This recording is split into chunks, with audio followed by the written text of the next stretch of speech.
이 자리에 오신 여러분들 새해 복 많이 받으시고요. 새해 더 건강하시고 더 새해 가정과 직장과 사업장에 하나님의 축복이 함께 하셨으면 좋겠습니다. 이 자리에 나오시지 못하고 영상을 통해서 가정이 교회가 되어 가정에서 영상으로 예배하시는 분들, 그리고 지금 같은 시간은 아니지만 나중에라도 이 말씀을 통해서 함께 말씀을 나누게 될 모든 분들까지 이 말씀이, 이 예배가 하나님의 축복으로 이어지기를 주님의 이름으로 다시 한번 축복합니다. 자, 오늘은 이 성경의 교훈 사역이라고 하는 주제로 말씀을 듣게 되었는데요. 여러분 이미 우리 목사님 광고하신 것처럼 2021년도 우리들 교회의 표, 아마 어떻게 보면 세상에서 제일 좋은 표인 것 같아요. 성경을 암송하는 해. 한번 큰 목소리로 한번 해보실까요? 자, 성경 암송의 해. 시작. 성경 암송의 해. 성경 암송의 해. 제가 2부 시간에 성경 암송을 왜 해야 되느냐, 그 유익과 축복에 대한 이야기를 충분히 제가 소개를 했어요. 그래서 우선 제가 부탁드리고 싶은 것은 오늘은 제가 1부부터 4부까지 성경과 관련해서 같은 말씀을 가지고 쪼개서 제가 소개를 하고 있는데요. 1부에서는 성경의 구원 사역에 대한 말씀을 전했고요. 2부 때는 성경의 유익 사역에 대한 말씀을 했고, 오늘은 이제 교훈 사역, 이 시간 교훈 사역, 그리고 또 4부에는 책망 사역을 소개할 것인데, 그리고 또 다음 주에 계속 이어질 거예요. 그래서 어떻게 보면 매부 메시지를 한 번씩 들으시면 좋겠다, 그런 생각을 해봤어요. 그리고 아울러서 이제 제가 정말 이 성경 암송의 해가 그냥 추상적인 어떤 떠 있는 그런 표가 아니라 진짜 아주 실제적인 그런 표가 되었으면 좋겠다, 이제 그런 생각을 하면서 우리가 이 매 달마다 첫째 달은 이제 우리가 새벽 기도를 특별히 이제 특별한 생각을 가지고 드리게 되죠. 그래서 내일부터 이제 신년 새벽 기도회가 시작이 되는데, 제가 아주 특별한 그런 생각, 특별한 아이디어를 반영시켜서 이번 신년 이 새벽 기도회를 이제 준비했습니다. 제목 이미 다 알고 계시지만, 그리하면 내가 형통하리라, 그리하면 내가 형통하리라 라고 하는 주제인데요. 여기 보면 시편 1편, 37편, 106편, 122편, 128편 이렇게 뽑혀 나왔는데요. 자, 그래서 제가 이 성경 중에서 특히 10편에 나오는 형통이라고 하는 단어를 다 찾아냈어요. 그래서 제가 이 형통이라고 하는 이 키워드를 가지고 말씀을 준비했는데요. 시편 1편 3절 말씀에 보면 형통하리로다 하는 표현이 나오고요. 또 시편 37편 7절 가서 보면 자기 길이 형통한다 하는 말씀이 나오고요. 또 시편 106편은 5절이죠. 주의 택하신 자들이 형통한다 하는 말씀이 나오고요. 또 시편 122편은 6절인데요. 예루살렘을 사랑하는 자가 형통하리로다 그랬고요. 마지막 시편 128편에는 2절입니다. 복되고 형통하리로다 하는 말씀이 나와요. 그래서 여기 뭐 글자가 다 보이나요? 월요일 날은 말씀으로 형통합니다. 한번 해보시죠. 말씀으로 형통합니다. 시작. 말씀으로 형통합니다. 두 번째, 착함으로 형통합니다. 시작. 착함으로 형통합니다. 셋째, 공의로움으로 형통합니다. 시작. 공의로움으로 형통합니다. 넷째, 교회 사랑으로 형통합니다. 시작. 교회 사랑으로 형통합니다. 다섯 번째, 경외함으로 형통합니다. 시작. 경외함으로 형통합니다. 자, 제가 왜 이제 설교 시작하면서 이렇게 잘 설명을 제가 하고 있느냐 하게 되면, 이것이 바로 교훈 사역이라는 거예요. 교훈 사역. 우리가 몰랐잖아요. 그런데 우리가 이렇게 성경을 펴놓고 이렇게 쭉 보니까, 말씀으로 형통해지는구나. 아하, 착함으로 형통해지는구나. 공의롭게 살아야 형통해지는구나. 그리고 또 교회를 사랑해야 형통해지는구나. 그리고 또 하나님을 경외할 때 형통하게 되는구나. 이렇게 조직적이고 체계적으로 우리가 알 수 있게 되는 것은 무엇 때문에 가능하냐? 이 성경의 교훈 사역이라고 하는 것 때문에 그렇게 된다라고 하는 것이죠. 자, 그래서요. 자, 우리가 읽은 말씀 중에 오늘 16절 말씀 보면, 자, 16절은 이렇게 되어 있죠. 모든 성경은 하나님의 감동으로 된 것으로 첫째, 교훈과 책망과 바르게 함과 의로 교육하기에 유익하니 그랬죠. 사실은 여러분 아십니까? 성경을 어느 정도나 알고 계시는 거예요. 제가 이 사역이라는 표현을 썼지만 성경이 사실은 크게 우리에게 하는 사역이 있어요. 크게는 두 가지입니다. 그래서 성경의 사역을 말씀의 사역, 말씀의 사역, works of word, 이 말씀의 사역이라 이렇게 얘기를 하는데, 말씀의 사역은 크게 두 날개를 가지고 있어요. 하나는 salvation, 구원하는 사역이에요. 구원하는 사역. 이거는 단회적 사건이죠. 칭의라고 얘기를 해요. 그런 반면에 또 하나, 이 말씀은 무슨 사역을 부지런히 하고 있느냐 하면 sanctification, 성화의 사역을 하는 거예요. 그러면 교훈 사역이라고 하는 건 어디에 들어가 있느냐 하면 성화 사역 안에 들어가 있는 거예요. 그러면 그러니까 성경을 통해서 하나님이 꾸준히 하시는 일이 뭐냐? 이제 구원하는 사역을 하고 성화를 일으키는 사역을 하는데, 그러면 성경을 통해서 어떤 방법으로 성화시켜 나가느냐? 이거는 반복적인 사건이다 하는 것인데요. 오늘 이 사도 바울은 네 가지로 설명을 하고 있죠. 하나는 교훈으로, 또 하나는 책망으로, 그리고 또 하나는 바르게 함으로, 그리고 또 하나는 의로 교육함으로. 이렇게 되면 어떻게 되느냐? 아주 유익이 된다. 이익이 나오기 시작을 하는 거예요. 저는 새해 여러분들에게 거룩한 야망을 좀 품으셨으면 좋겠다 하는 생각을 해요. 그게 뭐냐 하면 거룩한 야망, 세상적인 야망이 아니고 거룩한 야망인데, 거룩한 야망이 뭐냐 하게 되면 성경을 통해서 이익을 내십시오라는 거예요. 자, 한번 따라해 보세요. 성경을 통해서 이익 내보자. 시작. 성경을 통해서 뭘 내본다고요? 이익을 내보라 그 말이에요. 성경을 통해서 이익. 그러니까 교회 생활을 하면서 손해보는 분들이 많아요. 교회 생활을 통해서 손해보는 사람. 제가 정말 감사한데, 우리 박윤광 권사님 이제 기도하셨는데 그것도 참 신기하네요. 신기해요. 왜냐하면 제가 이제 이런 상을 좀 생각을 해봤어요.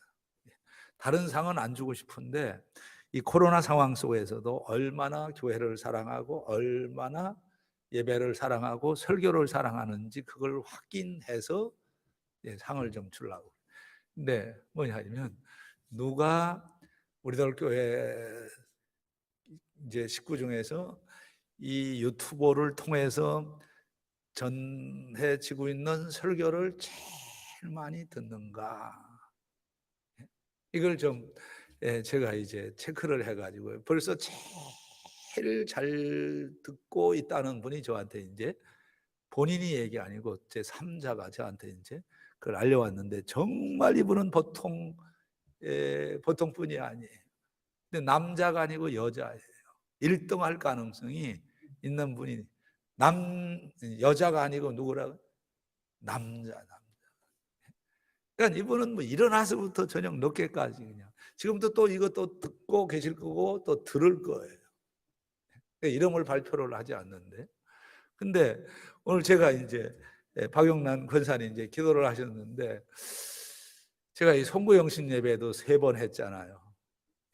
오베데도모의 축복, 야곱의 축복, 야베스의 축복인데, 저희 그 대부분 이제 보면 한 번 예배 이제 설교 듣고 이제 거의 다 땡치는 분들이 많은데, 근데 이 3가지 설교를 다 들으신 것 같아요.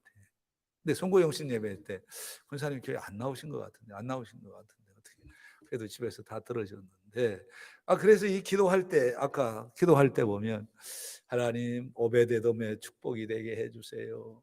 하나님 야곱의 축복이 되게 해주세요. 하나님 야베스의 축복이 되게 해주세요. 이거 말씀에서 나오는 기도 얼마나 귀합니까? 정말 제가 늘 하는 기도가 있잖아요. 자, 말씀이 기도가 되고 기도가 생활이 되게 합시다. 시작. 말씀이 기도가 되고 기도가 생활이 되게 합시다. 이런 걸 어떻게 우리가 알아가느냐? 그게 교훈 사역을 통해서 되어지는 일이다 라고 하는 것이죠. 자, 사도 바울이 에베소 교회에서 이제 목회를 했어요. 에베소 교회에서 목회를 하다가 또 그 교회를 떠나게 되는데요. 그래서 우리는 고별 설교라고 그러죠. 그 사도 바울의 고별 설교에서 굉장히 강조한 것이 하나가 있어요.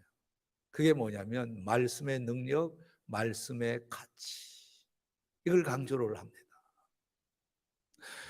그러니까 교회를 떠나면서 과연 이 교회를 무엇이 누가 이 교회를 지킬 것인가, 사도 바울은 고민을 한 거예요.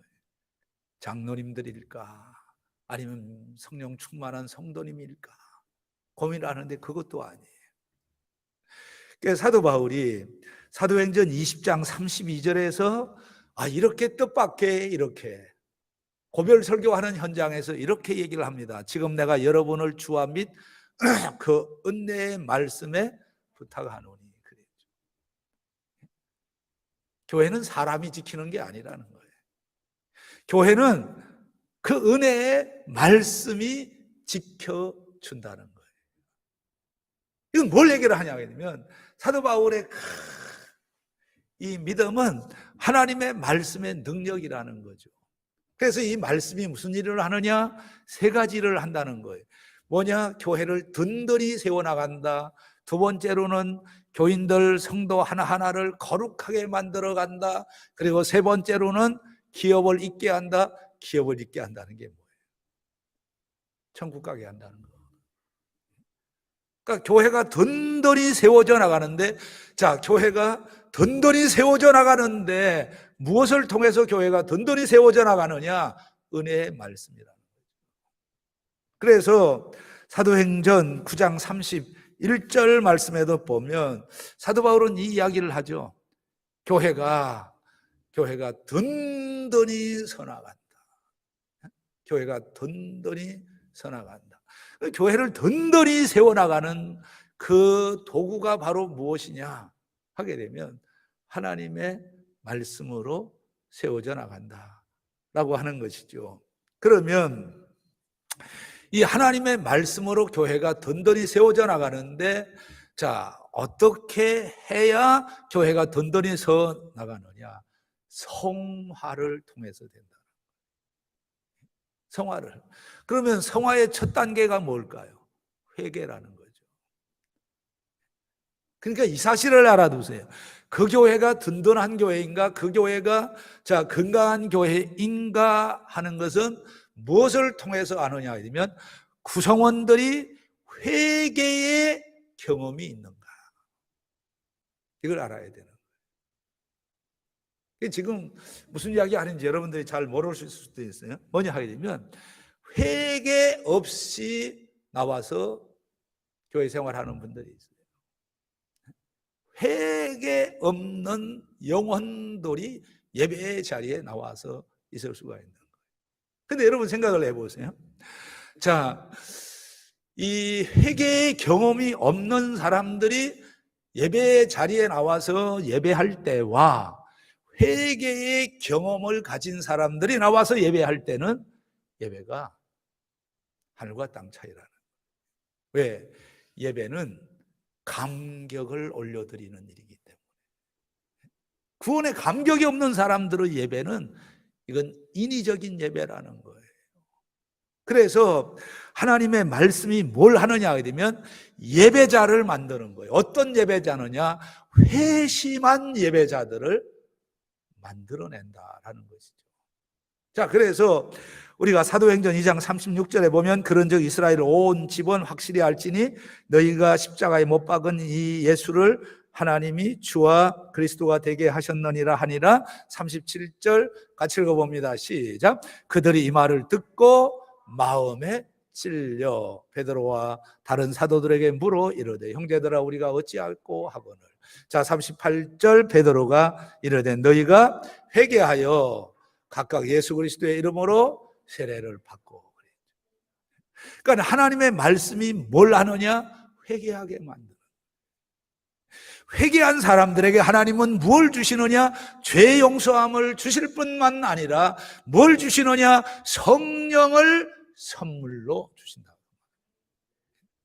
그러니까 교회는 어떤 사람들이 모여서 예배하는 교회가 가장 뜨거운 교회, 살아있는 역동적인 교회냐, 예배를 예배되게 하느냐 하게 되면, 자, 말씀을 통해서 찔림을 받고 회개하고 죄 용서함 받고 성령 받은 사람들이 성령으로 예배할 때 그 예배가 하늘을 움직이는 예배가 되는 줄로 믿습니다.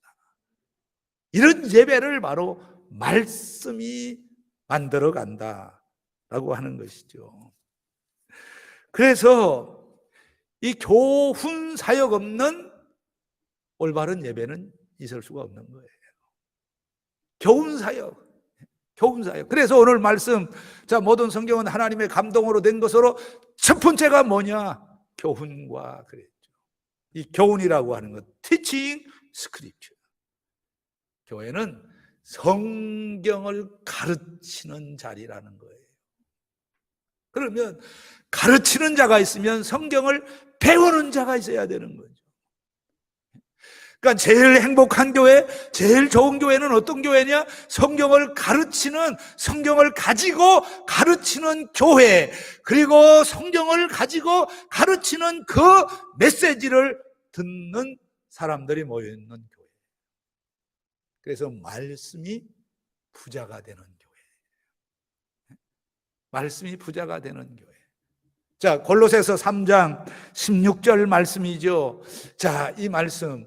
자, 말씀이 부자가 되는 교회가 자, 되자 하는 마음을 가지고 크게 한번 읽어봅니다. 시작. 그리스도의 말씀이 너희 속에 풍성히 거하여 그랬죠.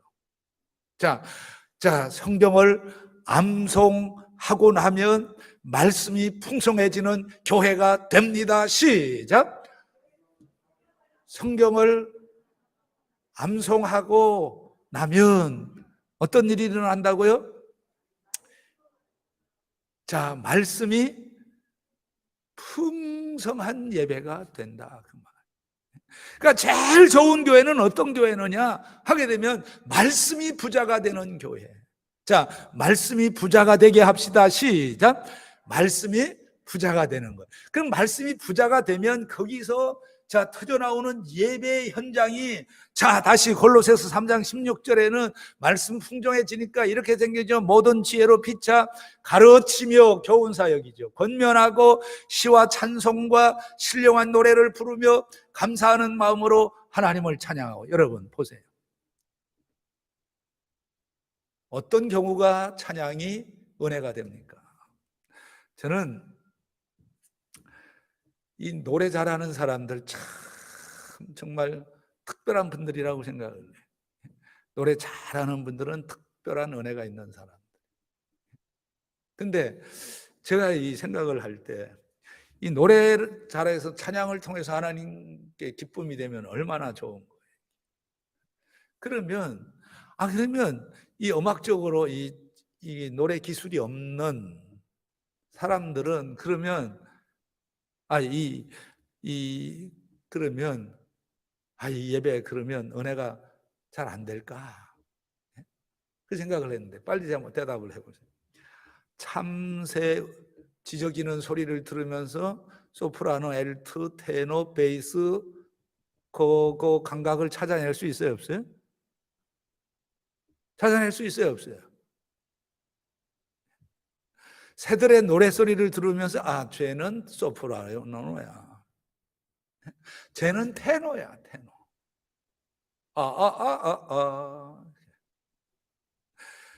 쟤는 베이스야, 베이스.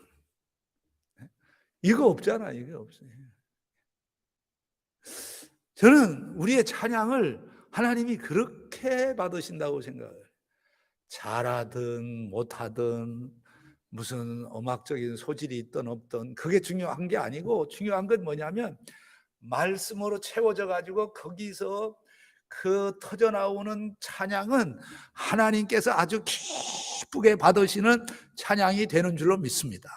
그래서 우리 찬양은 어떤 경우가 정말 은혜로운 찬양이냐면 은혜 받고 부르는 찬양. 그래서 이 특성하는 분들도 이렇게 보면 기도를 많이 할 필요가 있어요. 그래서 음악 기술로 은혜를 주는 게 아니고 은혜 받은 그 은혜가 전달이 될 때 은혜가 되는 거예요. 이 설교도 마찬가지예요. 그래서 여기 16절 가만히 보면 말씀이 풍성해지잖아요. 그러니까 찬송이 터져나오고 노래가 터져나오고 감사가 터져나오고 찬양이 터져나오는 것이거든요.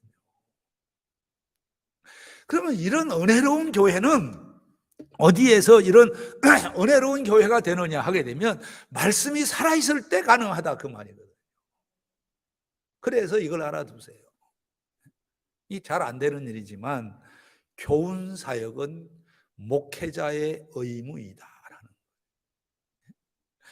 성경을 가지고 가르치는 사역은 목회자에게 하나님이 주신 책무라는 거죠. 자, 성경을 한번 보세요. 디모데후서 3장 10절 말씀인데요. 자, 같이 읽어봅니다. 나의 교훈과 행실과 의함과 믿음과 오래 참음과 사랑과 여러 가지가 나오지만 나누어서 읽어야 돼. 그러니까 이런 성경을 읽으면서 이 단어는 어디에 속해 있다, 이걸 모르잖아요. 근데 여기서 나의 교훈과 행실과 의함까지는 하나입니다. 이게 무엇이냐 하게 되면 목회자의 의무에 대한 이야기예요. 그 의무에 대한 이야기, 첫째가 뭐냐? 목회자는 어떤 의무가 있느냐? 교훈하는 의무, 행실을 깨끗이 해야 될 의무, 그리고 또 하나 의함. 의함은 목적이라는 거예요. 목적, purpose. 이게 뚜렷해야 된다. 그 중에 하나가 뭐냐? 나의 교훈이라고 그랬죠. My teaching. 자, 이 단어는 어떤 단어냐? 디다스칼리아라고 하는 단어. 그러니까 우리가 교훈이라고 했잖아요. 그 똑같은 교훈인데 그게 바로 디다스칼리아라고 하는 이 단어 속에 담겨 있는 뜻이 뭐냐? 교리, 훈련이라. 제일 답답한 사람들이 누군지 아세요? 교리가 없는 사람. 한국 교회는 교리가 없어요. 저는 어떤 교단, 교회가 좋다 나쁘다 이 얘기를 하는 게 아니에요. 어떤 교회, 교단이 좋다 나쁘다 이 얘기하는 게 아니에요. 물론 교단을 옮길 수도 있죠. 그런데 나는 뭘 알고 옮기는 사람들은 괜찮은 사람들이에요. 근데 알고 옮기는 게 아니고 모르고 온 교회예요. 장로교에 있다가 감리교로 가고, 또 장로교도 합동에 있다가 통합으로 가고. 이건 왜 그러냐? 무엇이 부족하냐? 교리가 없어요. 아니, 목사님들도 교리가 없는데 뭐 평신도들한테 무슨 교리를 기대하겠어요? 적어도 우리들 교회가 이 장로교회이고, 이 장로교회 중에서도 이 합동측이다 하게 되면 이 합동측은 어떤 교리를 이제 믿고 따르는 교회인지를, 교단인지를 적어도 알아야 된다. 왜? 교리는 뼈예요, 뼈. 우리 사람으로 말하면 뼈가 튼튼해져야 되는 거예요. 이 뼈가 없이 살만 있으면 그게 되겠습니까? 자, 그래서 이 예수님께서 하신 말씀이 뭐냐 하게 되면 그 교리가 바로 뭐냐? 콘텐츠라는 거죠. 그러면 교훈 사역의 핵심이 바로 뭐냐? 이게 나온 거예요. 그 핵심은 콘텐츠가 좋아야 된다는 거죠. 그래서 자, 마태복음 7장 28절 예수께서 이 말씀을 마치심에 무리들이 그의 가르치심에 놀랐다. 이게 교훈 사역이거든요. Teaching ministry라. 그럼 사람들이 왜 놀랐느냐? 자, 그 이유에 대해서 29절에서는 이렇게 얘기를 합니다. 이는 그 가르치시는 것이 권위 있는 자와 같고 그들의 서기관들과 같지 아니함이니라. 이게 차별성, 무엇에 대한 차별성이에요? 중요한 게 콘텐츠가 달랐다는 거죠. 수도 없이 이 사람들이 많은 설교를 들었어요. 그런데 예수님 설교 듣고 다른 생각을 할 수 있었어요. 그 이유가 뭐냐? 예수님의 설교는 내용이 달랐어요. 예수님의 설교는 내용이 달랐어요. 그러면 예수님의 설교가 왜 내용이 달랐느냐, 콘텐츠가 달랐느냐, 그 중요한 이유가 나오죠. 예수님은 성령의 기름 부으심을 받으신 분이시기 때문이다. 그래서 여러분, 설교는 지식으로 되는 게 아니에요. 설교는 이 성경 연구를 많이 하고 공부를 많이 했다고 해서 설교가 터져 나오는 게 아니에요. 아는 것만큼 성령의 사람이 되어야 된다는 거예요. 그래서 사도행전 10장 38절 하나님이 나사렛 예수에게 성령과 능력을 기름 붓듯 하셨음에 그가 두루 다니며 착한 일을 행하시고, 여기에 성령의 기름 부으심, 하나님이 나사렛 예수에게 뭘 했다고요? 성령을 기름 붓듯 하셨음에, 이게 중요한 거예요.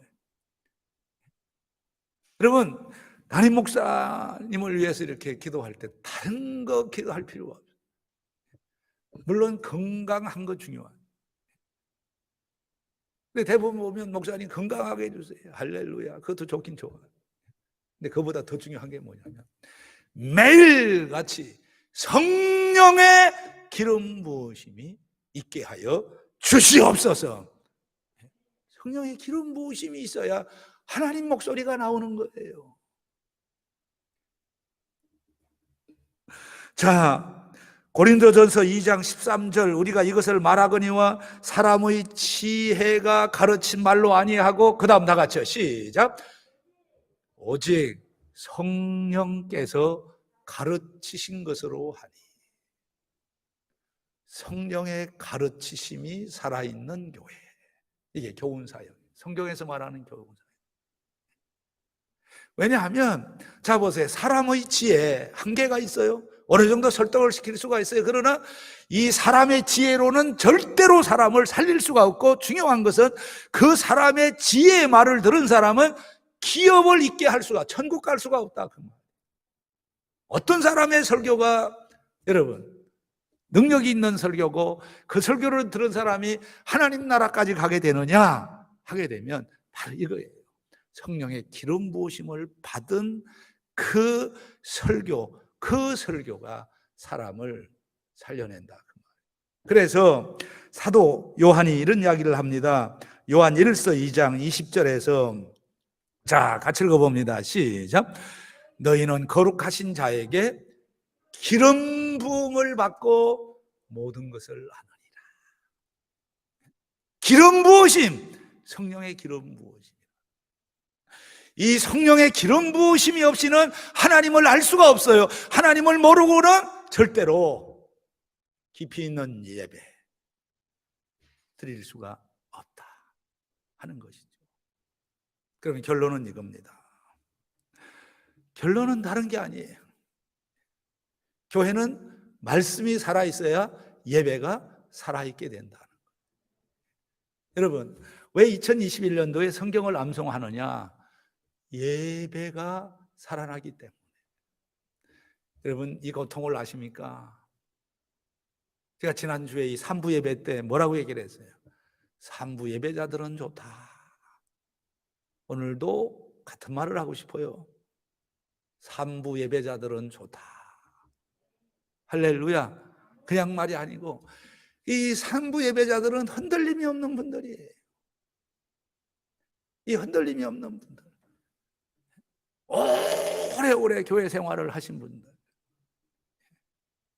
이 3부 예배, 이 3부 예배가 이게 참 이게 살아있어야 되겠다 이제 그런 생각을 했어요. 왜냐하면 이걸 알아두세요. 제일 설교하기 어려울 때가 언제냐 하면 성경에 무식한 사람들 앞에서 설교할 때. 어떤 분들은 목사님들이 이렇게 얘기하는 사람이 있어요. 저는 그거 정말 바보 같은 목사님이라고 생각해요. 성경 많이 가르치면 목회하기 힘들어. 목사님들 성경 많이, 아니 교인들이 성경 많이 알면 목사 위에 올라. 그렇게 바보 같은 사람들이 어디 있어? 모르는 사람이. 어떤 사람들한테 설교하기가 제일 쉬우냐 하게 되면 성경을 다 알기 때문에 뭐 그냥 퉁퉁 치고 나가기만 해도 다 알아듣는 사람들. 그런 사람들 앞에서 설교하면요 얼마나 좋은지 몰라요. 여러분 이걸 알아두세요. 한 사람이 예배를 살릴 수가 있어요.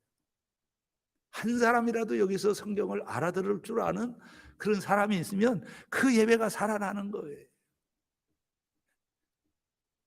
저는 뼈저리게 그걸 느꼈어요. 뼈저리게. 제가 어떻게 하다가 그 영화 배우 돌아가셨지만 그 신성일 씨 그리고 김창준 미국 연방 국회의원 했던 분 이런 대구 출신들이 거기서 초청을 받아가지고 제가 설교하라고 또 어떻게 설교를 해달라고 또 했는지 알 수도 없어요. 세상에 배우 그 연기는 그렇게 잘해도 성경은 아무것도 몰라. 근데 그 아무것도 모르는 사람들한테서 설교를 하려고 하니까 되지가 않는 거예요. 되지가 않는 거예요. 그래서 제가 깊이 깨달은 게 있어요. 다시는 성경 모르는 사람들 앞에서 설교하고 싶지가 않다. 그러면 예배가 예배 되려고 하게 되면 성경 암송 해보세요. 성경을 암송한 사람들은요, 여러분 이걸 내가 성경 암송했는데 그 성경 구절 목사님이 그 주간에 그 성경 구절을 가지고 설교하면 저절로 은혜가 되는 줄로 믿습니다. 야, 내가 좋아하는 성경 구절, 내가 암송하고 있는 성경 구절 가지고 오늘 목사님이 설교한다 이것만 생각해도요 그냥 은혜가 되는 거예요. 자, 또 제한된 시간이기 때문에 자, 한 군데만 성경 한번 볼게요. 자, 요한 1서 2장 27절 말씀. 제가 뭘 지금 강조하고 있는? 자, 앞에 부분 같이 한번 읽어봅니다. 시작.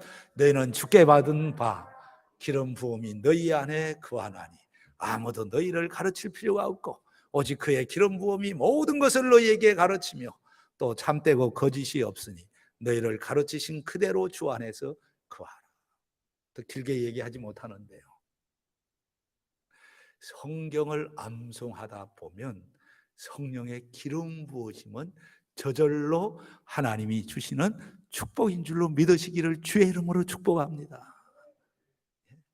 바로 이 이야기를 하는 거예요. 성령의 기름 부으심이 언제 오느냐? 하나님의 말씀에 대한 열망, 하나님의 말씀에 대한 이 뜨거움, 이거 있을 때 성령의 기름 부으심을 선물로 주시는 거예요. 그 사람들이 예배한다고 생각을 해요. 그래서 제가 말씀을 드렸죠. 우리는 어떤 교회가 목표가 되어야 되느냐 하게 되면 다른 게 아니에요. 저는 욥기서에 나오는 이 욥기서 34장 32절에 나오는 이거 좀 1년 동안 여러분들 함께 붙잡고 고민하는 그런 말씀이 되었으면 좋겠어요. 뭐냐 하면 내가 깨닫지 못하는 것을 내게 가르치소서. 한번 해보세요. 시작. 내가 깨닫지 못하는 것을 내게 가르치소서. 하나님, 내가 깨닫지 못해서 은혜 받지 못했던 그런 부분들을 2021년도에는 성경을 암송하다가 깨달아지는 은혜가 있게 하여 주시옵소서. 여러분, 얼마나 좋은 말씀입니까? 깨닫지 못했던 진리를 깨닫는 순간 하나님의 말씀의 포로가 되는 거예요. 그래서 제가 말씀을 드렸죠. 왜 성경을 암송해야 되느냐? 왜 성경을 깊이 알아야 되느냐? 결론은 이겁니다. 성경은 축복으로 이어진다는 거예요. 하나님의 말씀은 축복을 낳는 거예요. 그래서 이 여호수아서 1장 7절 8절 그냥 8절 말씀으로 바로 갑니다. 큰 목소리, 이거 크게 하면 그냥 여기서 끝낼 거고요. 생각했던 것보다 좀 안 크게 하면, 물론 마스크를 쓰고 있는 거 다 감안해서 제가 평가를 할 건데요. 크게 하면 여기서 딱 끝내지만 절대로 지금 제가 원고 다 한 거 아니에요. 시간이 딱 이제 1시간 다 됐기 때문에 이제 끝내야 되는데, 그럼에도 불구하고 아직 덜 끝날 때가 됐다 싶으면 조금 더 할 거예요. 큰 목소리로 시작. 이 율법 책을 내 입에서 떠나지 말게 하며 주야로 그것을 묵상하여 그 안에 기록된 대로 다 지켜 행하라. 그리하면 내 길이 평탄하게 될 것이며 내가 형통하리로다. 제가 처음 설교 시작하면서 무슨 단어를 가지고 얘기를 해서 형통. 옆에 분들 보면서 인사합시다. 형통하세요. 형통하세요. 형통하세요. 영상 통해서 예배 드리는 분들 형통하세요. 그분들한테 전달하시죠. 형통하세요. 시작. 영상 가족들 형통하세요. 시작. 앞으로는 이게 영상도 두 가지를 같이 해야 되겠어요. 줌도 해가지고, 줌은 이 화면에 이제 예배 영상으로 예배하는 분들 다 잡아낼 수 있거든요. 다 볼 수 있어요. 줌과 이 동시에 영상을 해야 되겠어요. 그러니까 보세요. 여호수아에게 형통하라고 그러는데 그 전제 조건이 뭐냐? 하나님의 말씀. 주야로 그걸 뭐 한다고요? 묵상하여. 주야로 묵상하여. 그러니까 말씀 암송의 유익은 2부 설교를 청취해 주시면 되겠습니다. 여하튼 새해에는 우리들 교회가 말씀으로 축복해져서 사랑하는 성도님들 가정에, 사업장에, 직장에, 그리고 자녀들의 앞길에 형통의 길이 활짝 열리는 은혜가 있기를 주의 이름으로 축복합니다.